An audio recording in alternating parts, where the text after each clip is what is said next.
out the weak from who you've been. Can you win this war you're in? Is your point laborious, or will you rise victorious? So take it or break it. Take it or break it. Take it or break it. Earn your throne. Oh, hey, welcome to Take It or Break It. Sports takes, talk show of your dreams, your nightmares. I'm your host, Corbin Smith. It's bitch time, baby. And there's only one bitch I like to have on bitch time. It's me. And it's John Wilmes. What's up, Jay? What's up, J-Dubs? Queen bitch here to, You are a queen and such are queens. Right, and I'm just going to start puking all my bitchiest bile. Can you believe that Shameless is still on? No. It's been on for like a decade. I know. A lot of people in Chicago watch it because they see, there's a certain level of identification, but I don't see that. Is it about Chicago? Yeah, it's set in Chicago. Oh, I had no set on idea. the South Side. Yeah. Have you not seen it? No. They filmed certain exteriors in Chicago for authenticity, but all the interiors, I believe, are not filmed here. Shot in Hollyweird. Hollyweird, yeah. I was just at the gym because I'm trying to exercise. And last week I went to the gym and I was on an elliptical for like,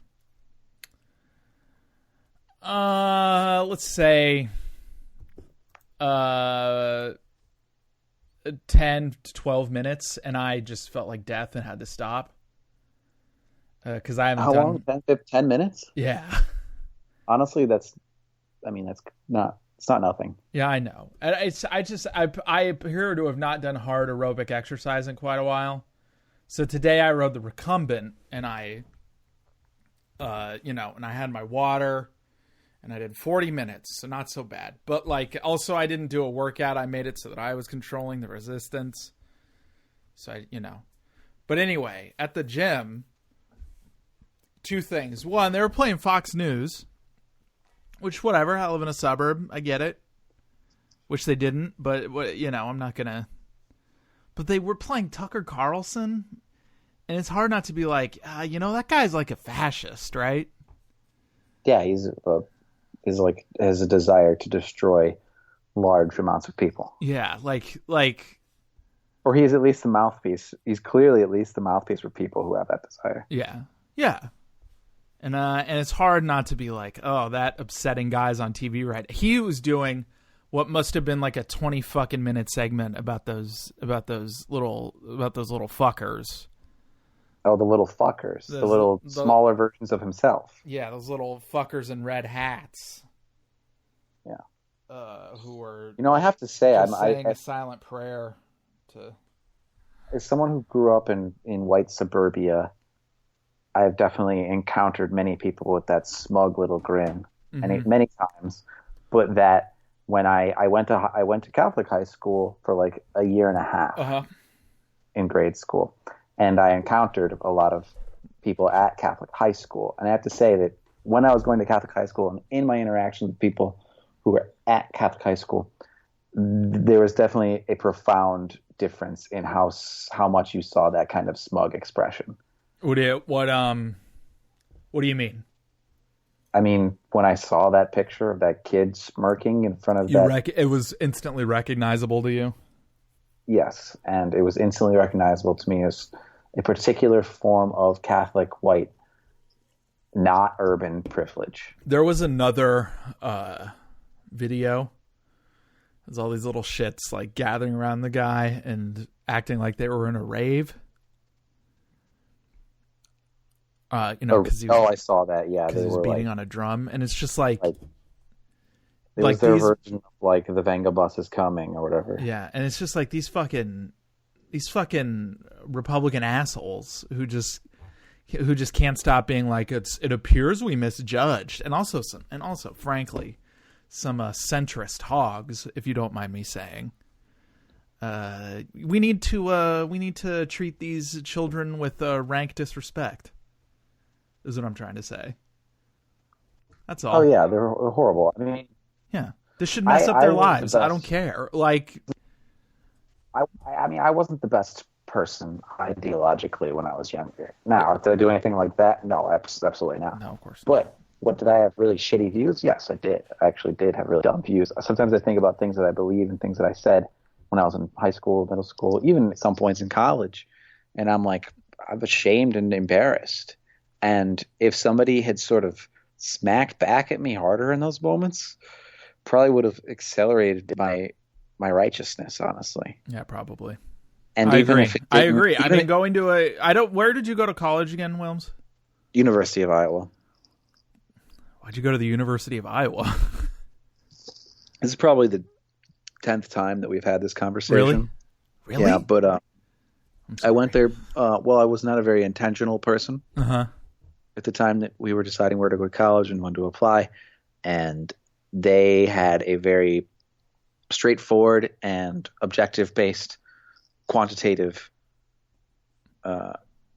measurement for like whether you can get in or not. So you have a certain test score, you have a certain GPA, a certain percentile in your class, and you're in. And so I didn't want to write any essays. I don't want to do anything. And I was like, oh, they let me in. And some of my friends were going there, and I was like, can I just go here? And my parents were like, sure, I don't know.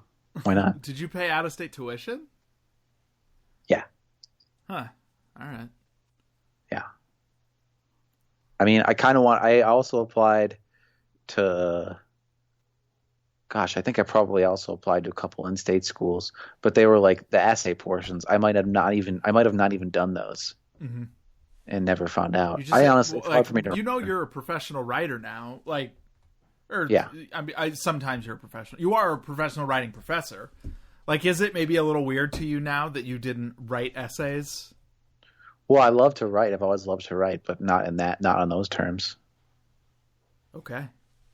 Yeah, personal essays. I mean, Corbin, if I was like, Corbin, tomorrow you have to apply for a job and write a cover letter, would you be looking forward to that?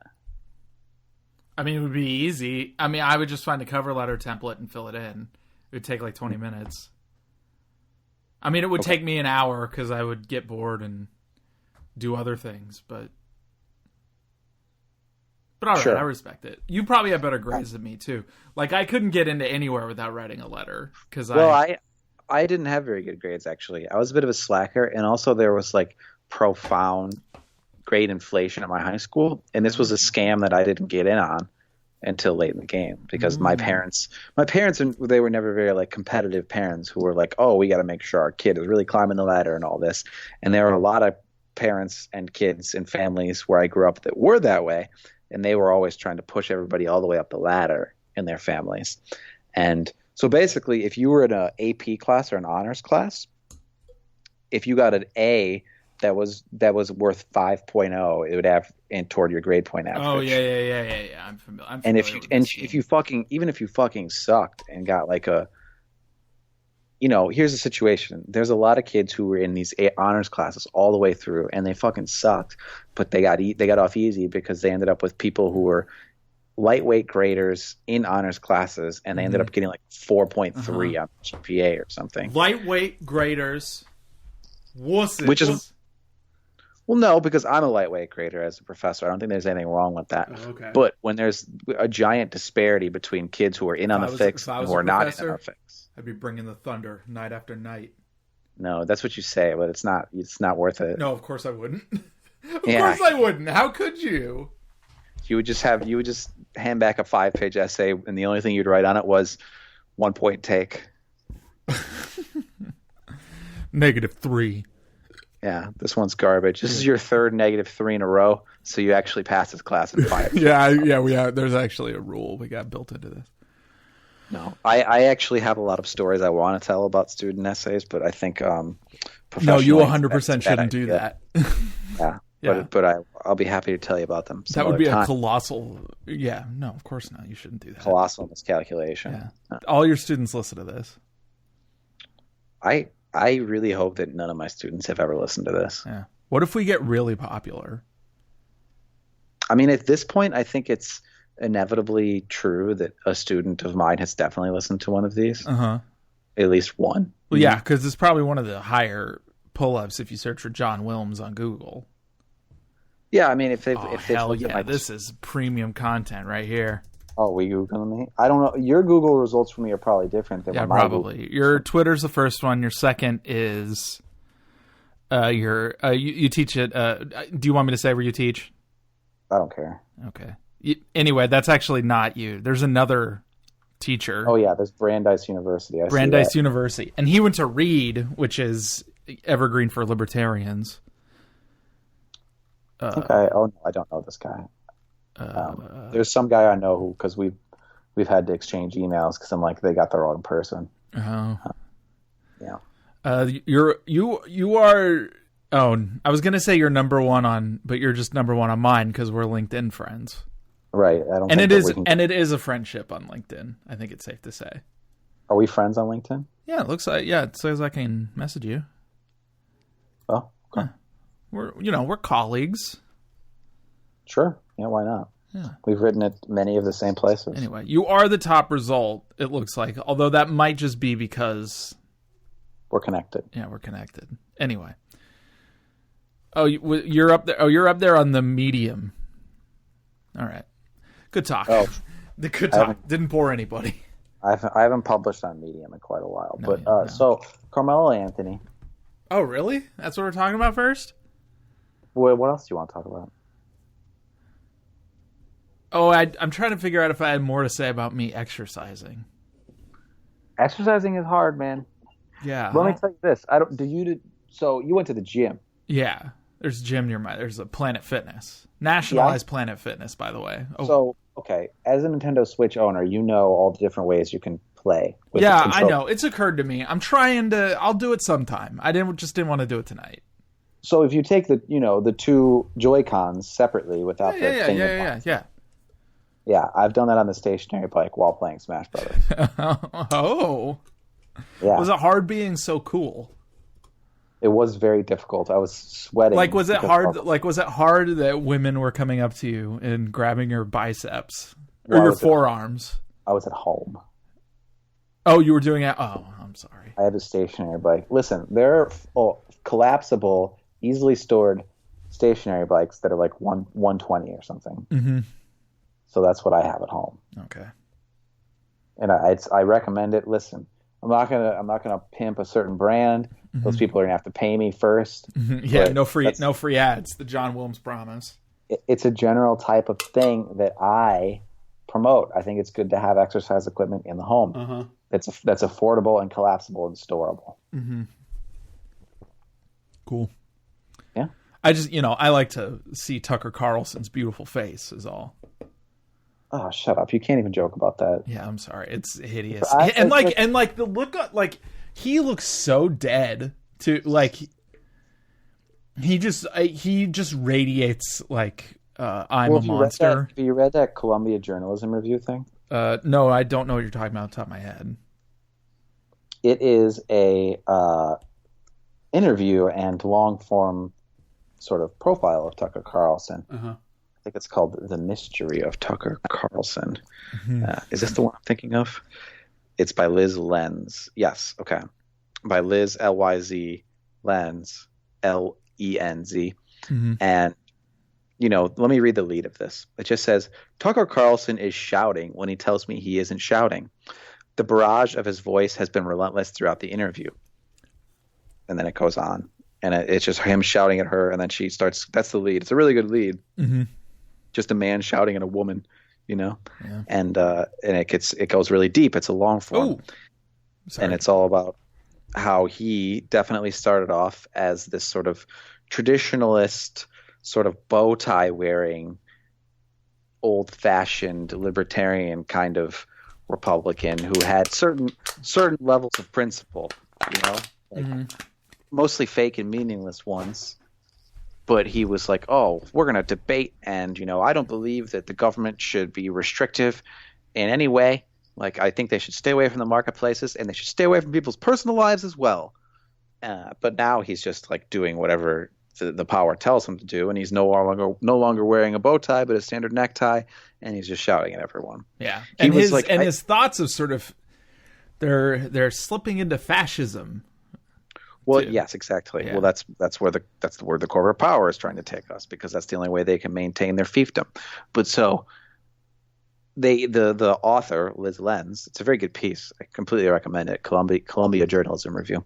She totally frames this transition of his from sort of bow tie wearing old fashioned bitch into like, necktie wearing corporate fascist bitch.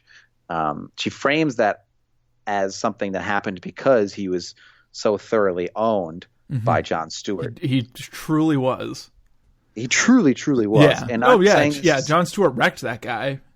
And I'm saying this as someone who is not a fan of Jon Stewart and the Jon Stewart Daily Show, which is like some Aaron Sorkin trash as far as I'm concerned. But like, I think that's not 100% fair. When it was funny, it was very funny. It is at the very least 90% fair, at the very motherfucking least. Okay.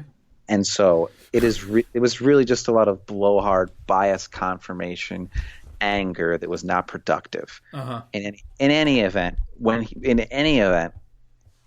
Jon Stewart guested on that show, Crossfire, a sort of fake old-timey Tucker Carlson versus Paul Begala left versus right debate show, he just so thoroughly deconstructed how fake it was and how stupid it was. And it was like, it's hard to watch. It's embarrassing and like difficult to watch someone that owned on a national broadcast. And I can understand that Tucker Carlson would develop a degree of resentment for Jews. Yes, yeah. And for everyone who liked what happened there. Yeah. But anyway, on the television I was watching, they were playing a UNC game, UNC versus Virginia Tech, and I gotta say, maybe I'm a little too hard on college basketball as an aesthetic product. Well, that's a bad way to be if you're going to be watching college. Yeah. What do you mean? Because repeat your thesis. Maybe I'm a little too hard on college basketball as an aesthetic product. I was watching it, Yeah. Oh, yeah. It's tough to watch aesthetically. I don't think that's always true. I cut like the sort of fuck-uppery and the little slivers where something good happens. I think there's something about that has an appeal that goes beyond. That's like something you can't get in the NBA, I mean, March Madness is objectively amazing in ways that the NBA doesn't touch. Well, not that the NBA is worse. It's just that you don't have that energy, right? It's distinct, and it's awesome. And single elimination is a huge part of it. Yeah. And the games in NCAA regular season, of course, there's no elimination in them. You're just playing a regular season, but there's so many fewer of them, and the stakes are so much higher every time they get out there. I mean, it's no secret that the NBA has too long of a season. We all know that by now. Yeah, I think we've mostly figured that out. And it's particularly the case in the Eastern Conference, which, although much improved this year, is only much improved at the top. It's still shit. Who's the 8th seed right now? Let's take a look, Corbin. Cool. I'm watching a Blazer game right now. I'm gonna let your the best audience guess. know that. My guess is that it's the Hornets. I also think it's the Hornets, but I don't know that. It is the Hornets. We both guessed correctly. Who's the 9th? Pistons. How far away are they? They are 2 games out. They're 20 and 26. Oof. And the Hornets in the 8th seed are 22 and 24. Oof. Yeah. The first 5 seeds in the East are really good teams who would be good in the West. They'd be fine. I mean, the West is actually declined this year too, by the way. I guess that's true, because the Grizzlies aren't good anymore, and No. And the Rockets are not as good as they were last year, and some other stuff. Yeah, lots of stuff. Nuggets are good. Who's? Yeah, we're just gonna play a game where I go, who's the top seed? Is it Milwaukee? Right now, it is Milwaukee. They're actually tied with the Raptors. And then it's the Celtics. No, then it's the Pacers. Then it's the Sixers. Then it's the Celtics. The Celtics are going. We should talk about the Celtics actually, because they've kind of been eating shit, right? Well, they've been conversation worthy. Oh yeah.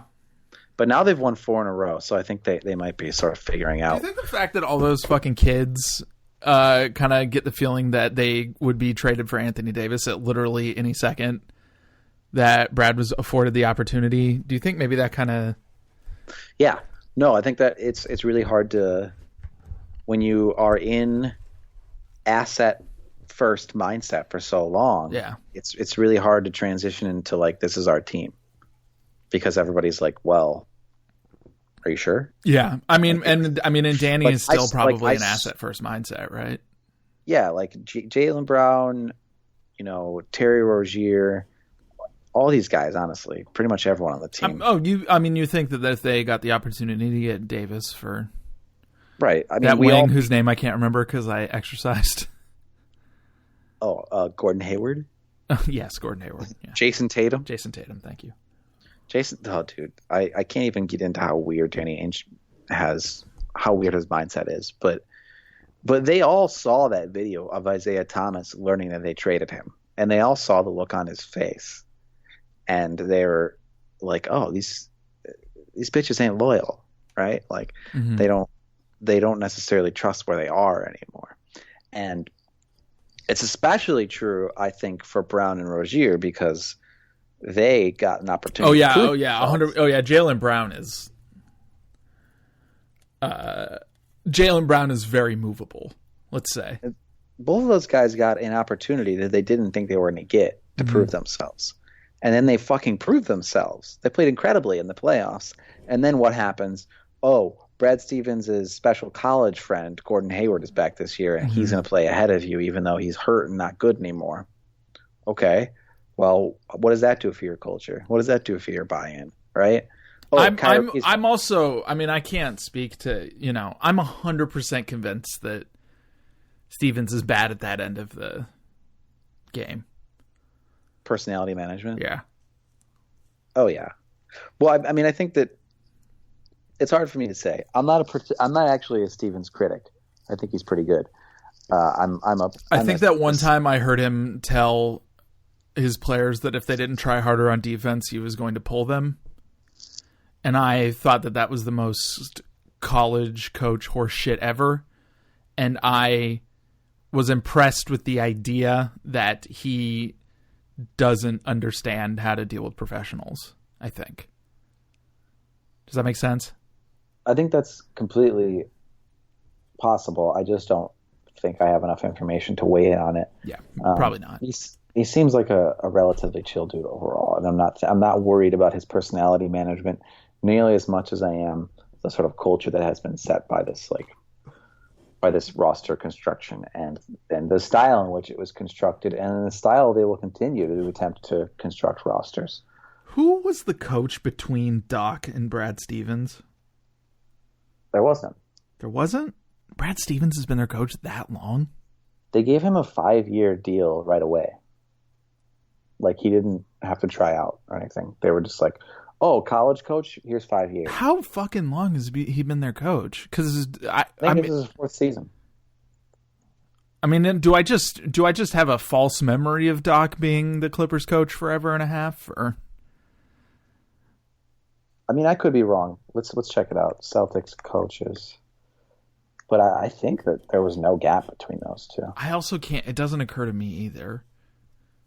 There might have been some completely forgettable holdover. It's Phil Jackson.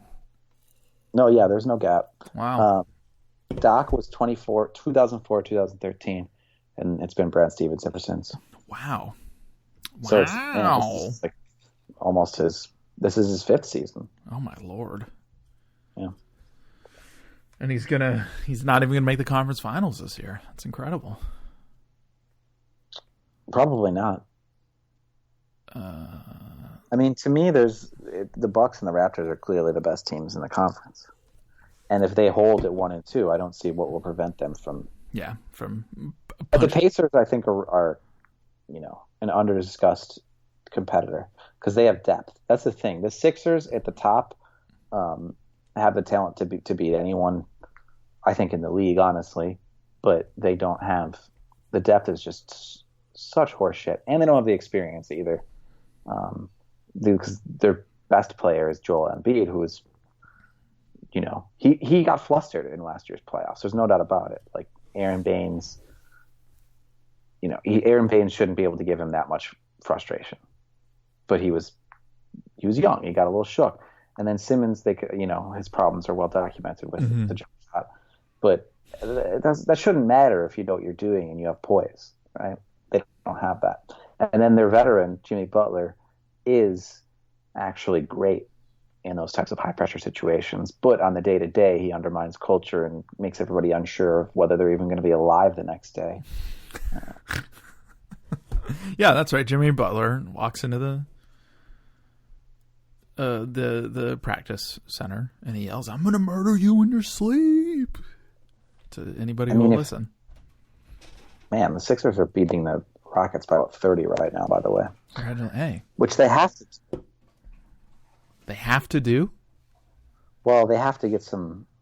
They have a really, really difficult stretch of games going on for like the next 2 or 3 weeks, and they have to blow some people out to get some rest, because let's take a look at their schedule. It's very make or break, and all these questions about these three dudes fitting together and them having lack of depth and all this, like, they can't really afford to just get their asses kicked a bunch. So they started out, basically Thursday against the Pacers was the beginning of a tough stretch. And they beat the shit out of the Pacers, which is great because that's a good team. Then they lost to the Thunder, and I want to talk about that game. Now they have the Rockets. Then they have the Spurs, Nuggets, Lakers, which actually should be easy because LeBron is still going to be hurt. Warriors, Kings, Raptors, Nuggets, Lakers again. LeBron's going to be good by then probably. And then the Celtics. That's a really tough stretch. Mm-hmm. It's at Kings. It's at Warriors. Mm-hmm. Like, it's a West Coast. They have like 4 in a row West Coast games. They're the 4 seed right now. We'll see if they're still the 4 seed by the end of all this shit. At a certain point, they're going to have to be playing Mike Muscala 32 minutes a game. The Moose. And I got to tell you, that's not a great outlook. They're going to have to be playing T.J. McConnell 32 minutes a game. How's that going to work out? T.J. McConnell, the rich man's... I can't remember his name. Ugh. I can't. Delvedova, sure. Oh, McConnell's white. Yeah, he's definitely white. Oh, shit. I was thinking of remember like the Cerebral guy? He was an African American fella, and he was a little doughy, but he was like a cerebral point guard. Do you know what I'm talking about? I mean, there's a lot of people who fit that description. I think he played at UNC. Felton? No, Felton's not cerebral. No, he's not. I was like, well, he's doughy, and he played at UNC. No, he's not like that kind of doughy. He's like Dachshund's doughy, not I have a problem doughy. Oh, yeah, I forget you're a Blazers fan. You want to lay on the shame with that guy. Oh, I see how the fuck it is. I mean, everybody sees how it is. You guys have a fucking pathology with that guy. Oh, you, dude, you weren't there. You don't fucking understand, dude. No, I mean, I don't deny that he took a year off in Portland, but like the degree to which you guys remember it and persecuted for it is known. Everybody knows that you do that. He was so bad. You don't understand how bad he was. He was very... I mean, dude, I've seen him play basketball. I know how he looks when he's not good. It's bad. They traded Andre Miller for him. He was really good, too. When he was on the Knicks... I don't buy it. Fluke. Dude, when he was on the Knicks... He just had a good bip. Like, the first time, I think he was only been on like 2 different times, if I'm recalling correctly. But he's when on the Knicks right now. No, he's not. He's on the Thunder. Oh, of course. Yeah. Everyone in Portland wanted him to get in the game in that Thunder game, so they can. Well, he doesn't play anymore because they have Schroeder. I know, but everyone just wanted to get it in so bad, you know?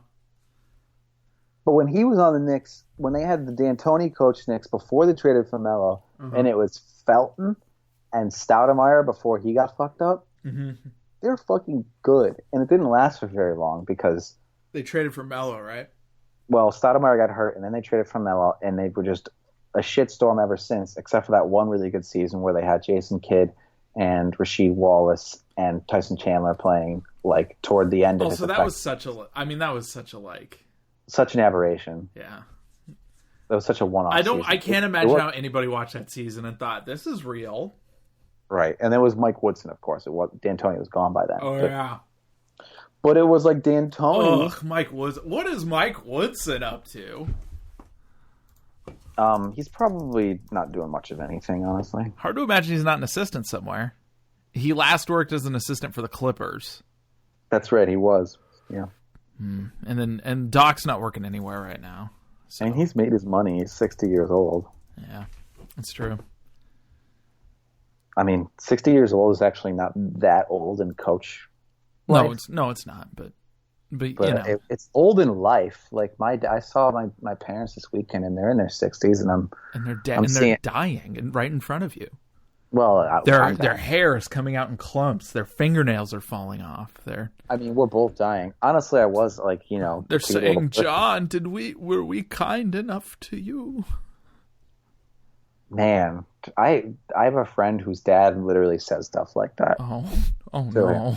And it's not out of like trying to like compensate for some shitty thing. He just like is a very emotionally open and let's just say it, he drinks. And not in a problem kind of way, but like he becomes very expressive, and it doesn't even take him that many drinks to get very expressive.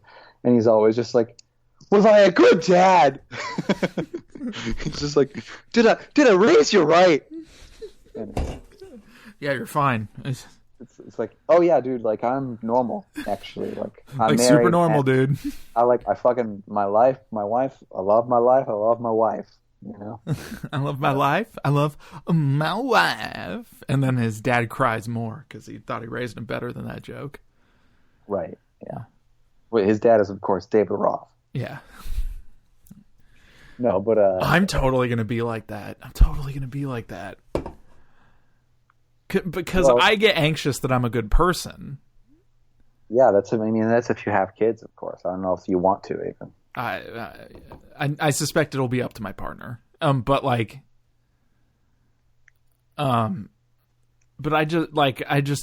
just will always have like, oh no, I'm gonna fuck him up somehow. I'm gonna fuck him up. Yeah, when people have babies, they're like, hey, you should hold the baby and stuff. And I'm like, don't do that. Like, don't know. Like, I don't want to hold your baby. Yeah, because you radiate such a vile energy. Right. I'll just be like, I'll just start telling the baby about how like, you know, their father works for a corporation that shouldn't exist, and they'll be like, "Whoa, hey, we're taking the baby back," you know. Yeah. You'll go all first reformed on the baby. Oh, did you see First Reformed? I saw the beginning and I thought, ooh, I cannot do this right now. Dude, a recommendation for every listener. This is the second time First Reformed has been recommended on the show. I was recommending it to Androsky. It's so fucking good. Yeah. I've seen the Bergman movie it's kind of modeled after. I didn't know that was a thing. It's not 100% modeled after it, but there's a Bergman movie about a pastor who's counseling a guy who's afraid of nuclear annihilation. Mm-hmm. And he does a bad job. Can we talk about the Bulls though? I just want to say what the TCM tagline for the Comcast tagline for this movie is. What's it called? The movie? Winter's Light. Okay. It's a pastor fails a parishioner, a loving woman, and God. Whew. Yeah, I know. That's a lot of stuff. Dude, Bergman. Look, Bergman didn't wake up in the morning and fuck around. All right. No. Are you a Bergman guy at all, John? I haven't watched any Bergman movies. You should. I fucking love Ingmar Bergman. Okay, so this is one more detour we'll go on before we talk about the state of Chicago Bulls. Okay. Apparently, it was some tweet today, some news report came out. Netflix is going to be spending $15 billion on content this next year. Mm-hmm. But none of it is going to be spent on just like buying old movies that people want to watch. They're just making because stuff. all the shit they make, all this stuff, and then the stuff that they buy is all from within the last. Most of it was from within the last 10 years, like 95% of it. Yeah, and it's like, why don't they just, dude? You give like, okay, that's $15 billion. Let's say you take $30 million of that $15 billion and give it to somebody. Just give it to a fucking film librarian and let them go to town. Yeah, Filmstruck shut down, you know. Yeah. Big bummer at the time, but the Criterion is doing their own streaming service, so that'll start soon, and you know, that's mostly why I subscribed. But it's hard not to watch Netflix. Just like give the fucking middle finger to the history of film.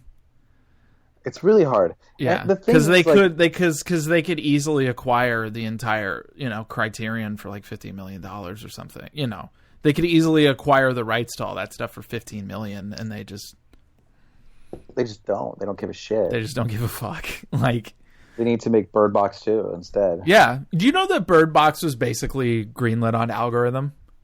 Have you heard this? That's like all of their original stuff these days. Yeah. But that one in particular, it was just like people like older women, horror movies, and children and all this stuff, and they just strung it together. There was that Jonah Hill, Emma Stone show too. It was a product of an algorithm. Really? It was a very focused, grouped concept. I mean, it was also an adaptation of a foreign program that was similar, but like all the different touches of it. Did you see the Carell thing? What's the Space Force show? Yeah, it's Carell and Greg Daniels, the guy who created The Office. Right. Like, you know, it'll be fine. I'm sure it'll be fine. I mean, it'll be good, but like, why are they making this show?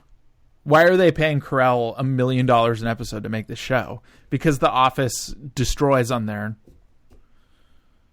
traffic. Like, I will say, every like person I know who is, because I don't care for the American version of The Office, and I'm kind of 50-50 on the British one. But like, I will say, every fucking person I know, like, that's the shit they pay that company for, is to watch old episodes of a mediocre remake of a show that's not as good as The Thick of It.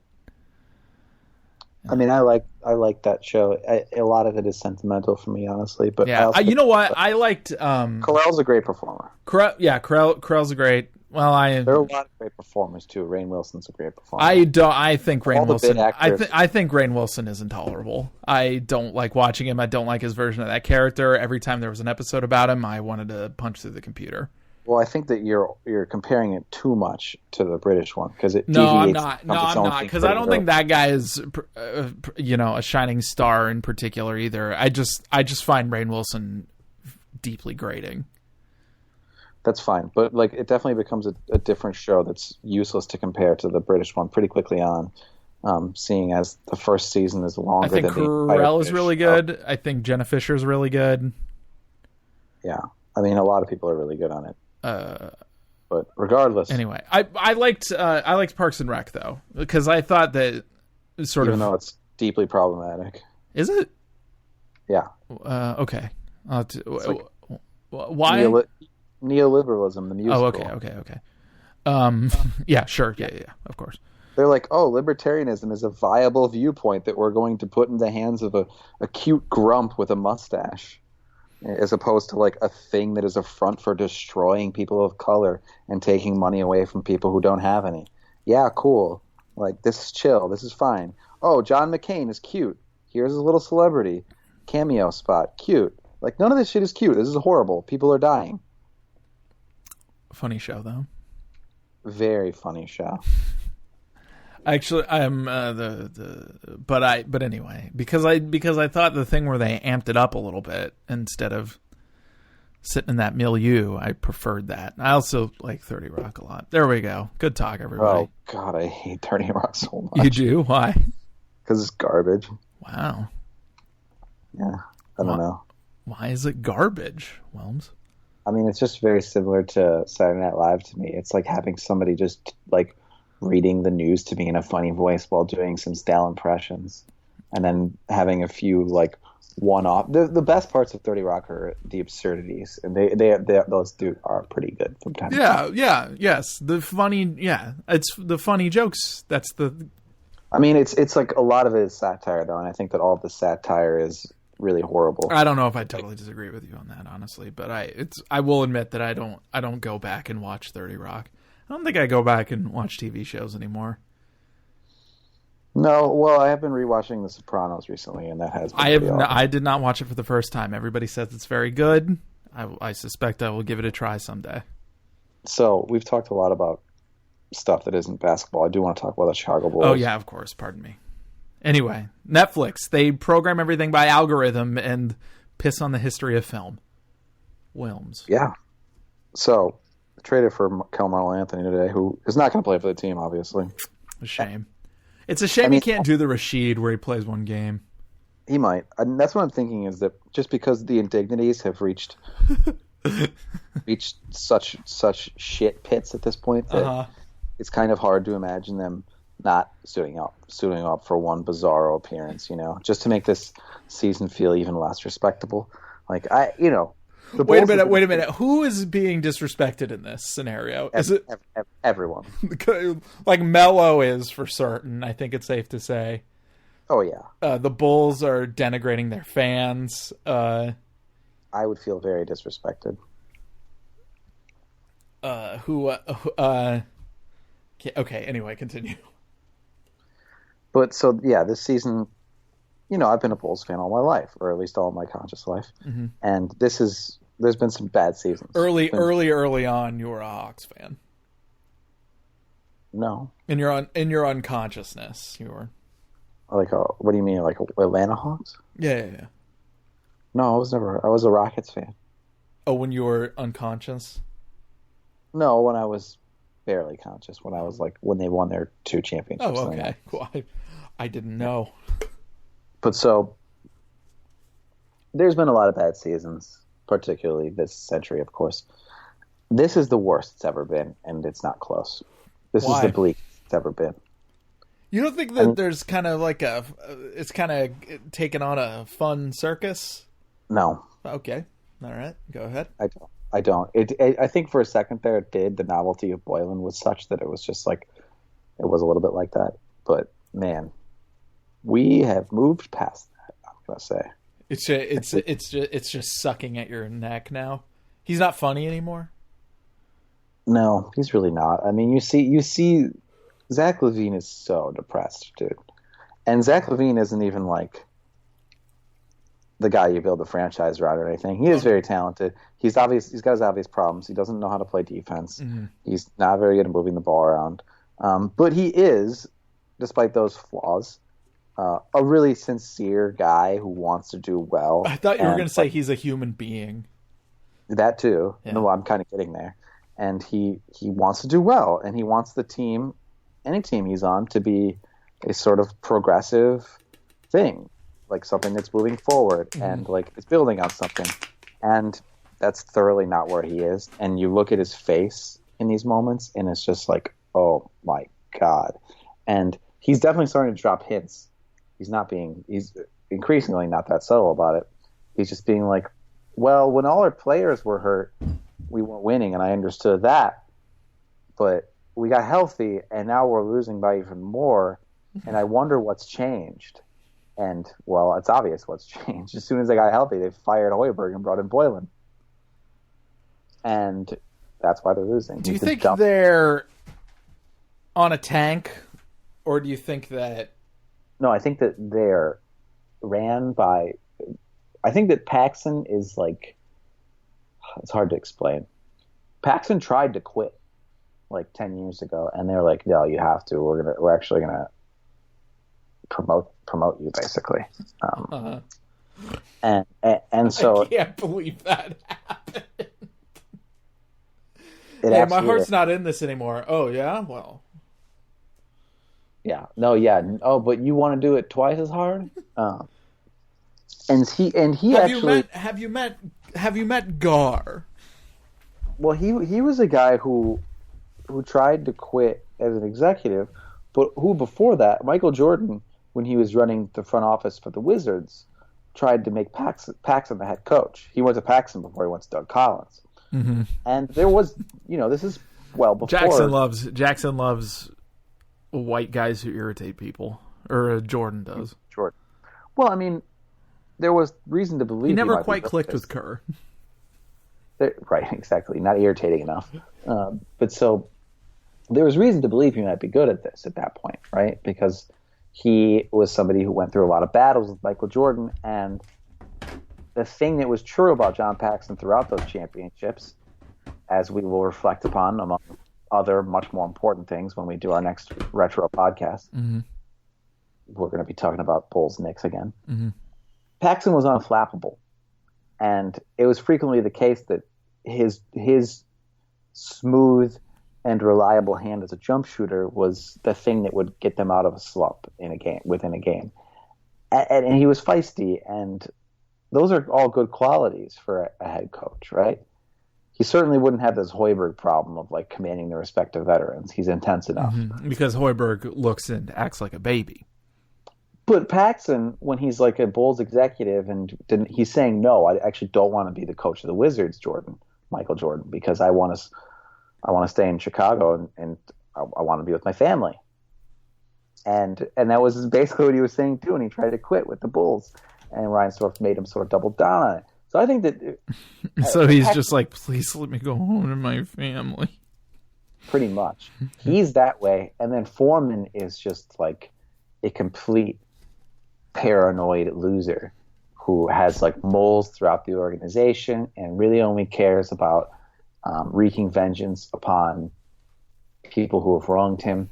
And then all of his ideas about basketball talent and stuff are completely myopic. And when they don't pan out, he has no idea how to work his way out of the situation. He has no idea what's valuable around the league and how to manage assets at all or make a trade at all. And it's a fucking disaster. Who on the Bulls is serving as Gar's sort of primary spy right now? Well, they have a new head coach, so I don't know how much they need one. Mm-hmm. Because but you don't think he has another? I mean, just like on the roster, though, well, Cristiano Felicio is probably the most egregiously overpaid, so that kind of makes him a prime suspect, honestly. But I don't. Wait, Cristiano? Okay. Cristiano Felicio makes money? Yes. Yes, here on Basketball Ref, it says he was making $500,000. Well, it's not right. He makes like $8 million a year. What? Let me do a little reconnaissance. So usually does not play. Yeah, he's on a 4-year, $32 million contract. How? Why? It doesn't make any sense. No one can answer that. He's a career 4.5 points a game guy. He played in his first 3 years. He played 31, 66, 55 games. He's not good. What? I'm telling you. What the fuck? How? Okay. How did I not even know about this? Listen. It's not like he's making max or even mid-level money, but it's like. You know what? In fairness, he did manage above average PERs his first 2 years in the league. Right. He wasn't bad at the beginning, but it was like, okay, how much time is he spending being not bad, right? How much evidence do we have? Well, he did manage 1,000 minutes one season. I mean, is that a lot? No. I don't have context for that. But 1,000 divided by 82 is 12 minutes a game. Right, so nothing. This is the bleakest it's ever been. That's what I'm trying to say. Yeah, why? I didn't know about this Cristiano Felicio thing. Like, the Bulls have never been a laughingstock around the league in this way. And they are a laughingstock. Mm-hmm. Wilmes is always talking to people around the league. Daryl Morey. I mean, another guy. And they just laugh. No, it's not about this, Corbin. It's that it's so bad that you don't have to talk to people around the league. Like, that everyone's laughing at it. Because you're laughing at it. Because you're trading Carmelo over there. They traded Carmelo for cash. Or they received Carmelo because the Rockets paid them to. The Bulls got cash? Yes. Now, that cash isn't actually cash, though. I mean, it's not actual paper. They're not going to send them a suitcase full of paper bills. No. But even in like that doesn't go into Reinsdorf's pocket. That actually gets taken. No, it does. It does.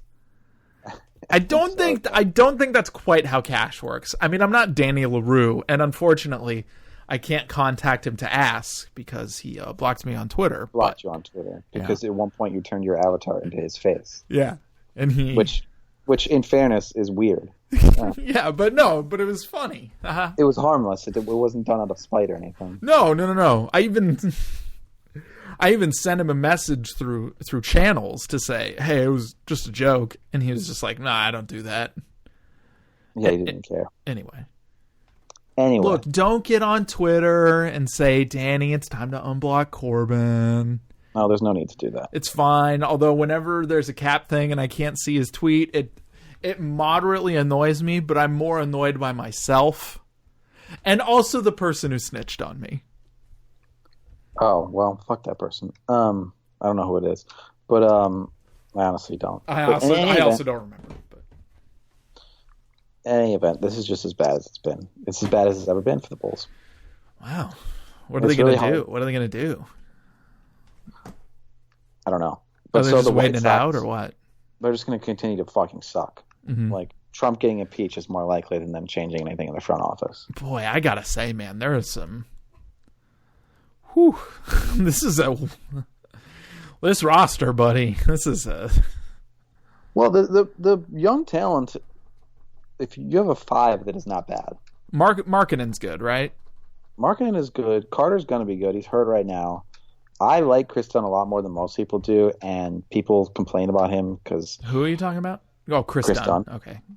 They're like, oh, we can't shoot. And I'm like, so what? That's the only criticism people are capable of making anymore. I can't shoot. It's like, so what? Are you smart enough to see what other things people can do on a basketball Lopez court? Could theoretically be traded for an asset. It's hard to understand why they haven't done that yet. Well, he's dying to leave. Yeah. He's trying to get out. And look, I want to make it clear that, Robin was a great Blazer. He's not exactly... It's not great shakes anymore. He's lost a lot physically. And also, he's not exactly... It's not like he's developed a shot like his brother either. Yeah. And he's also not... I mean, also, they couldn't be more different players. But... That's true. They're very different. He's not exactly Mr. Smiles. And he's not necessarily a guy he's not like Dr. Mentor. No, okay, so the Bulls have a 5 that I think works if you are guiding them in the right way and have a coach who actually understands how basketball is played, which is not true. They don't have that going on. Like who are you saying? Levine, Markkanen, Dunn, Carter, and Chandler Hutchison. Okay, I don't even know who Chandler Hutchison is. Apparently, well, he's actually not bad. Okay, and he's a rookie, and he knows he's smart, and he knows how to play defense, and between those guys, like Levine can shoot. I think perhaps you're overrating Levine right now, but we don't need to rely on subjectivity. Let's take a look at what his numbers are this year. Okay, he's very bad at defense. Well, that's true. Okay, I didn't say he was perfect. He's shooting 37% from 3. He's shooting. Gosh, what overall?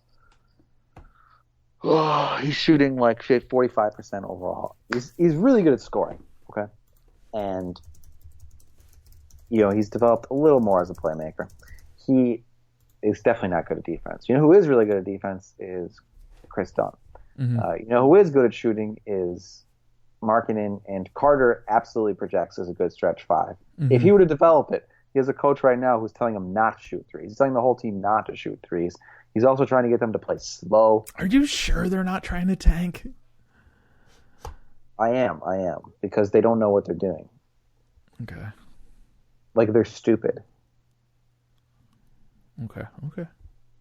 Yeah, like, they trust me, if they were trying to tank, well, they wouldn't. I don't know. They just wouldn't be. I mean, they might be trying to tank now, but, like, this is a team that has talent on it, and if they, like, here's the thing. Here's my take.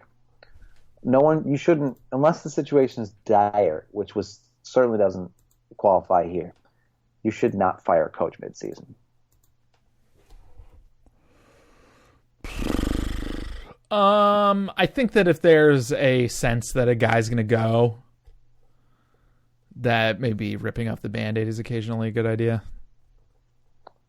If it's dire. Okay. Because I'm saying this because I think Walton's about to get fired, and I don't know if I would blame the Lakers for it too much. I will if they do it before the season's over. Okay. Because there's no reason. That's a perfect. I was just going to say, like, it's especially stupid if you have a bunch of young players, which the Lakers do. They also have a bunch of weird vets, but that's not what matters. They're young players. LeBron and the young players are what matters. God, the fucking roster construction on that team, man. I mean, it's not impressive. Yeah, it's you don't want to make these young guys feel unstable on the franchise. Like, their life is already changing so much so fast, and their sort of expectations of themselves and everyone else are fucking crazy. And why would you take away their leader like that? Even if it's a shitty leader, just, like, do it at a normal time. Don't make them have one coach on Saturday and a different one on Monday. Like, why would you do that? Like, don't give them a coach in the middle of the season who hasn't had a training camp with them. Unless that person is, like, actively causing problems, there's no reason to do it. It's more if you're doing it, it has more to do with PR and sort of self-preservation as an executive.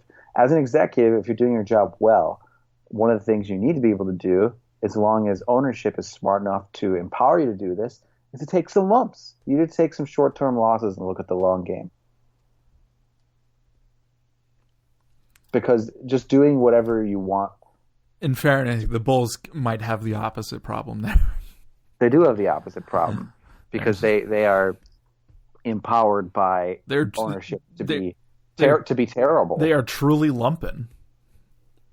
Right, but they don't think of it that way. They don't think they're taking. They're lumpy, but they are lumpy boys. It should be said. Well, that's all they are. Yeah, but they're lumps too. I mean, I honestly, Gar. The franchise is so dysfunctional, and so is driven me so insane that I hated the Hoiberg hiring because it was clearly a nepotism hiring. But by the time they fired him, I was defending him. Like, they flipped me around so many times with how much they fucking screwed him over. And now I don't fully expect this because I don't know what his future is as a basketball professional. But if he were to get another head coaching job in the NBA, I fully expect him to thrive. Because everything I saw from him is the only visible problem he had was that he couldn't command the respect of veterans. Mm-hmm. But that's not even clear that was. He was in a lot of ways the opposite of John Gotti.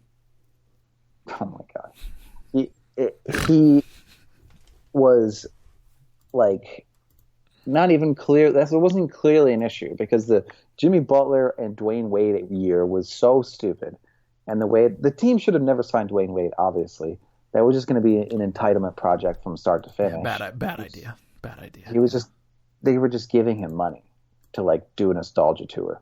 Mm-hmm. And then, Jim at the same time, Jimmy is starting to really get bigger than he should be, frankly. Like he will think of himself as bigger than he is, basically. Dwayne Wade, his fault. Dwayne Wade is partially to blame for this. I, again, have always argued that Pau Gasol before him was a big part of it. Because Pau is secretly a whiny, entitled narcissist who has played the media like a fiddle his entire career. In fairness, who did he learn that from? Oh, I don't know. Who could it have been? Yeah. Who do you think he learned that from? Yeah, nobody knows, man. There's nobody who he ever played with who would have behaved that way. So I wonder who the person we're not going to say just to keep the joke going. I wonder who he learned that from. Right. Well, he learned it from the most dominant player I've ever seen. Yeah, but that player has a reputation for being a get-along guy. He did get traded a lot, though. Yeah, Shaq got traded a lot. Yeah. Okay. But again, Shaq is the most dominant player I've ever seen. Yeah, but also Shaq was touched by God. Yeah. Yeah. Okay, so I'm trying to remember who this was, who Shaq came up with recently. Boogie. Okay, so Boogie's back. Everybody loves Boogie. Boogie's in a very positive place in terms of how the media receives him. Probably the most positive place he's ever been. Yeah. In terms of those things, because people are really excited to root for him and to see him in the playoffs and this rehab project.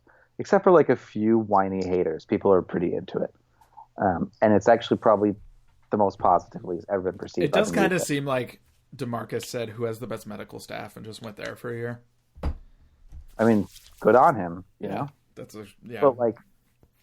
the one in a lot of these complaints about DeMarcus Cousins' attitude and all this, that's it's becoming extinct.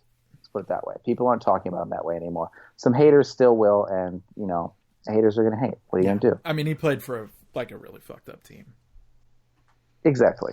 But so the one complaint that people have about him that is legitimate, that I'm hearing, and they're like, well, he never got into his conditioning as he should. And my unfairness to that is well, first of all, it makes me think about Shaq, right? Because that's the thing everybody always says about Shaq. Because what if Shaq stayed into conditioning? He could have had the greatest numbers of all time. He could have been the greatest of all time. But my thought on that is dude, have you seen this guy's body? It's not natural for him to stay into conditioning. He just doesn't have, It's not, his body's not supposed to work that way. It's insane. He just doesn't have Corey Maggette arms. No, he's not supposed to. Yeah. He's a big boy. And it's not natural for He's a hefty fella. It's not natural for that. Man, you remember when Shaq was in really good shape, though? He was unbelievable. Yeah. Shaq on Orlando the Lakers. Shaq, that guy is... That guy will tear your head off.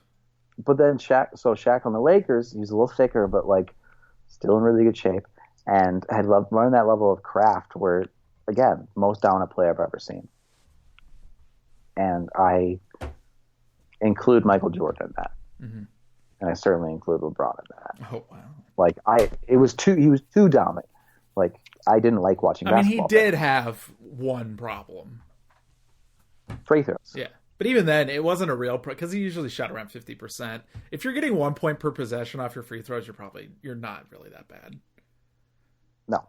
And here's the thing. He was so impossible to guard that he went to the free throw line a lot. He didn't go enough. He got fouled a lot and they wouldn't call it because these guys had no chance. All they could do was fucking try to fight him, basically.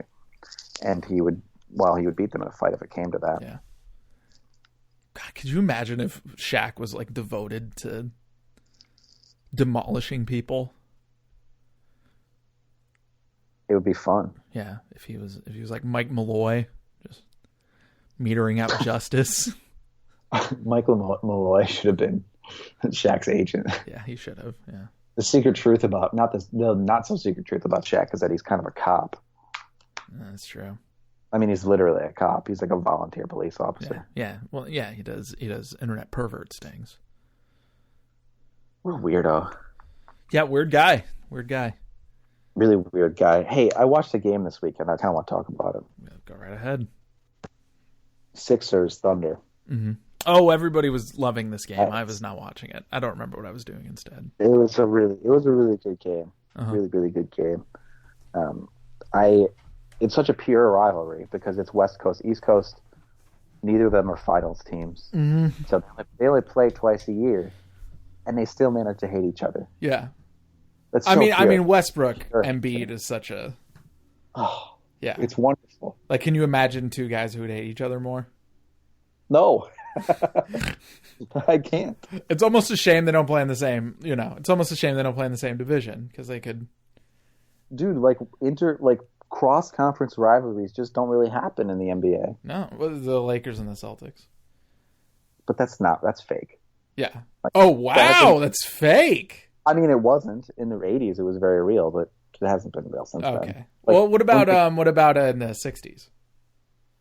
Well, that doesn't even count. That's not even part of what we're looking at. Also, pretty one-sided. Very one-sided. I've decided last night that Jerry West is actually a Celtic. I know. I saw you tweeting that. Yeah. But like the Celtics, the Cavs and the Warriors obviously developed a rivalry by playing 4 years in a row in the finals. Mm-hmm. But other than that, we don't get cross-conference rivalry. Man, LeBron made some finals with some not good teams. I can't tell you how much I'm pleased, honestly, that we won't be seeing a horrible Cavs team in the finals again this year. Wouldn't it be funny if somehow they made a run? I think that's mathematically impossible. Yeah, I think it is. That's fair. How many games? Let's see how many games back there are. Let's make sure it's mathematically impossible. They are 26 games. They're 14 games out of the playoffs. So it's not mathematically impossible. But okay. They're not going to do it. Hey, Cavs, if you're listening to this, Corbin Smith believes in you. No, you don't. You do not. I do. But I'm thrilled that all my life savings are on you guys making the finals. I want you to honestly, dude. Are you ready? You're ready to hear me say this? What? I'm excited to see the finals without LeBron James. Yeah. That depends. Who's in the? I mean, if it's the Celtics, fuck that. But it's not going to be the Celtics. No, it's really not. Yeah. I mean, the Celtics and the Sixers. I don't think either of those teams can make it past the second round. Who are the Sixers playing? I will say, because the Sixers have a depth problem, and in the playoffs you play with shorter benches, and so that might actually be good for them. No. Okay. Fair enough. Because the depth problem is just too bad. They'll bleed out so much in those minutes where their stars sit, and then if they try to avoid that by playing the stars more, they'll get too tired. Also, Simmons will, Right. Oh yeah, won't be able to shoot a jumper. Because he can't shoot. I mean, I also hate the pedantry around it, but it's kind of a problem. It is a problem, but the problem is greatly exacerbated by having no one else on the team who can shoot, except for J.J. Redick and Jimmy Butler, who doesn't play like a spot-up shooter and doesn't want to play like a spot-up shooter. So, I mean, that's it. You after that, you're out. Like they don't have any specialist shooters on the team except for Redick. That's what I said. They have one. Okay, cool. But J.J. Redick is thrust into a position where you have to be so much more than that because of how thin they are. Where it's like, oh, JJ, we also need you to create a little bit and play really good defense, which he's capable of doing, but then he's not like able to slot in as just a specialist shooter. He's more tired on all of those shots. And well, you're just fucked. They're just fucked. Like this roster's not good enough. If they get out of the first round, they're going to lose in the second round. Unless some sort of trade happens. I don't see how they can make one.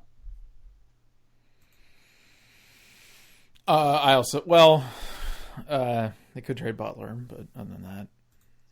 And again, Ben Simmons is in his second year. Joel Embiid is in his, third year, I guess. Like they don't have the poise, frankly. Like that's what they very visibly didn't have it against the Celtics last year. You know what Nurkic's line is right now? Is it nuts? It's 15 points, 6 boards, 6 assists, 6 blocks, and a steal.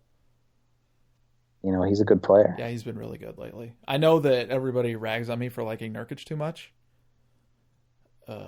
He's really good. He's having a good season. Yeah, he's better than McCollum this year by a mile. Yeah. Good for him. Yeah. Good deal, too. Yeah. For the Blazers, not for him. Yeah. No, not for him. He should. I mean, big ups to anyone who gets a deal like that and then comes out and plays well the next season. Honestly. Yeah. Because it's not like he's fighting for. It's not like he's doing a showcase for a next contract. Nope. Is it a 4-year deal? Yeah, it's $444 more or less. So he just wants to play well. Yeah. He just wants to win. Listen, he's dedicated to where you live. He loves the region. He does. Coffee commercials. You got to sip on that Joe, dude. Yeah. Hey, I think we're out of things to say. Yeah, me too. Yeah. We'll do a retro pod tomorrow night, I think, soon. We'll do it soon. Yeah, we're supposed to record tomorrow. Corbin has to wake up and watch the game.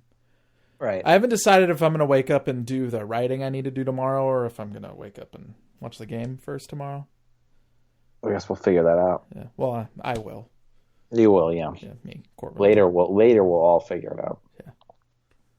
Do you have anything to promote? Probably not.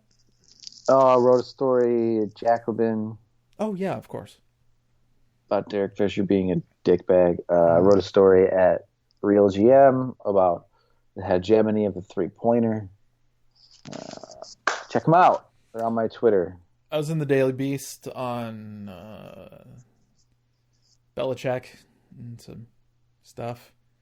I think I was in the Daily Beast. Oh, I was in Vice. I can't remember what, though. All right. Good talk, Wilmes. See you later, man. Everybody, thank you for listening, and have a wonderful day.